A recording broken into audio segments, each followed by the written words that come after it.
Hi, I'm Bay Forrest with Focus Ministries, and today we're going to finish our four-part series on the life of Joseph.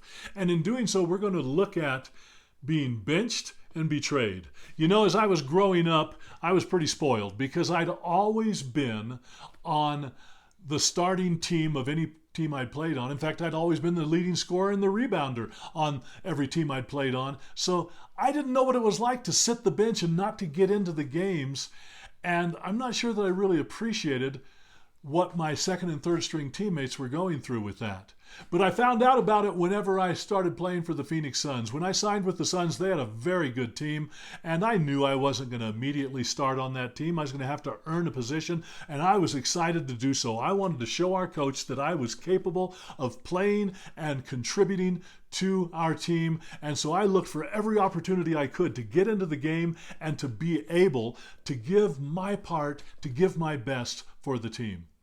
But sometimes I didn't even get to play. There were games where I sat the bench the entire time. And it was hard when I was going through that. And don't you know it was hard for Joseph when he got benched and betrayed in his life as well. You know, you can remember back if you've watched our other videos on this, and we looked at the life of Joseph and the fact that his brothers sold him into slavery, and then he was bought by Potiphar, the captain of the guard, the chief of the executioners, which had to be pretty intimidating, but Joseph just gave his very best. Pretty soon, he's in charge of everything that Potiphar has. Things are going great, and he's first string again until Potiphar's wife decides she wants to go to bed with him.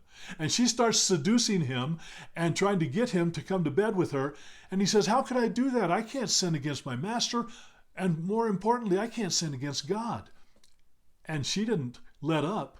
And finally, she grabbed hold of him, tried to pull him into bed, and he took off running. She was so mad that he had rejected her that she accused him of rape, and he's sent back to prison, benched again. But even when he's in prison, he doesn't get frustrated. He doesn't get upset. He doesn't say, "God, why is this happening to me?" He gives his very best and knows that God has a plan even at that point in his life. So when he's back in prison, he's doing so well that the head of the prison turns everything over to him, and he's running all of the prison. He's still a prisoner, but he's running everything. And then Pharaoh has two people he sends to prison, his baker and his cupbearer. The baker and the cupbearer both have dreams, and they come to Joseph because they hear that he can interpret dreams. And Joseph does, and he's honest with them. With the baker, he's honest enough to say, "I'm sorry, but from what I interpret of this dream, you're going to end up being executed." And he was. But with the cupbearer, he said, "Hey, take heart. You're going to get your position restored back with Pharaoh. You're going to get everything back, and you'll be back where you were before. And when you're there, would you please remember me to Pharaoh? Would you speak up for me? Because I'm being put here in prison unjustly. Would you speak out for me, and would you help me get out of here?" But the cupbearer completely forgets about Joseph. You know, I could have learned a lot from this myself, because even as I was growing up, playing ball in high school and college, I got to admit, I didn't always appreciate my second and third string teammates. Yeah, they were on the team, and we had good second and third strings, especially when I was playing in college, when we won the national championship. But too many times, I didn't have time for them. I was too busy doing my thing. And how important is it for us to take the time to show appreciation to those around us? You know, and maybe you can relate to that. Maybe you know what that's like to being left out. I know Jesus does. Jesus feels that way. I know a lot of times. In my life, how many times have I gone days where I'm just so busy that I don't take time to just talk with him and to acknowledge his presence in my day, to let him know how much I appreciate him helping me through the things I'm going through? Have you done that? Have you gone through times where Jesus gets sort of benched and set to the side because we're so busy just doing our own thing and trying to be in control of our life? Yeah, he knows.